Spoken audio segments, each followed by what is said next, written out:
Alright guys, what's going on?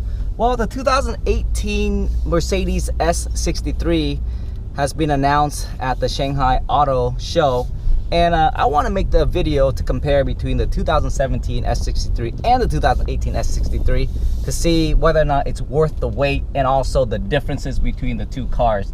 Now, there are a few. The 2018 S63 is a refresh of the 2017. So you won't expect to find a lot of new features. However, there are significant improvements and changes that is worth noting, so that in case you're in the market for one of these cars, then you have the knowledge. Well, first of all, the engine. That's where the heart and the soul of the car are. In the 2017 is a 5.5 liter V8 that outputs 577 horsepower. In the 2018, they're able to fine-tune it to a 4.0 liter V8, still bi-turbo, but outputs 612 horsepower. So guess what? You actually save more on fuel consumptions. That's one of the major changes that's in the 2018. A second one is the transmission. So instead of going with a 7-speed automatic transmission, kind of like in the 2017, 16, and 15, they're moving into a 9-speed automatic transmission.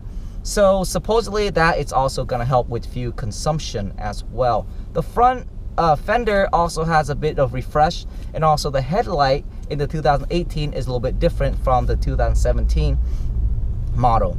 Now, moving on to the technology. One of the major changes that you're going to notice in the 2018 S63 or S-Class is the radar and their camera system. Now, both sedans will have 360-degree cameras, but the radar and the camera system they're using for the semi-autonomous driving features is actually a lot better. It's actually it can monitor the road 250 meters away, and it's using both maps and your driving behavior to actually predict your driving pattern. So that's pretty cool, because this allows semi-autonomous driving even on country road, compared to what this car does on the inside road. So pretty improvement there in the technology area, which I do like a lot. And Mercedes, they're actually moving towards, they're currently, I believe, at a level 2 self-driving, but I think they're trying to move more towards a level 3, and so they're developing these cars. But that's one of the few major changes that you are gonna see in the new car. Everything else seems to be, of course, the steering wheel is gonna be a little bit different in the 2018. If you look at the 2017 and 2016 model, they're gonna make the steering wheel just a little bit different. It's still a 12-inch, two side-by-side 12.3-inch LCD screens. For the interior, there's still gonna be ambient lighting and all the good stuff. Or the car just tried to stop itself because I was taking the attention off the road. So I'm currently in the 2016 S63, and the car is amazing, guys. The car is amazing. It's quiet, it's beautiful. You're in a luxury car, luxury performance car. But I do like the new 2018 refresh with a nicer engine, 4.0 liter, still bi-turbo, and that's pretty awesome. Basically, besides the engine component, the radar, moving on to semi-autonomous driving, everything else seems to remain somewhat similar to the 2017 S63. And so they haven't really given us a starting price for the 2018 yet, but I'm assuming it's going to be somewhere around $150,000 compared to $144,000 in the 2017. Oh my god, the steering wheel in the 2016 is so nice and soft. I don't even know why we would need a 2018.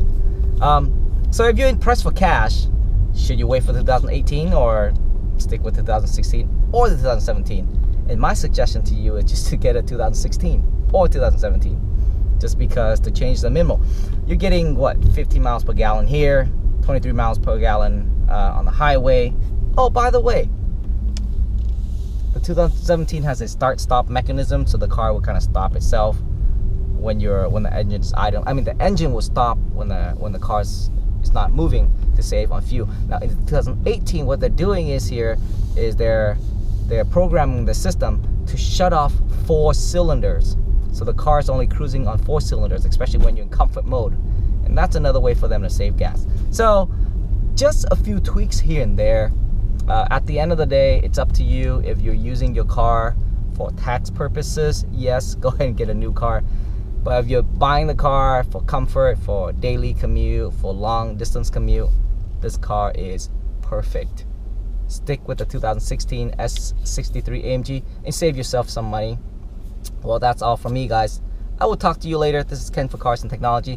Make sure you subscribe and leave me a comment of what you think. Is it worth it to get a 2018 or stick with one of these? Well, my 2 cents is to stick with one of these.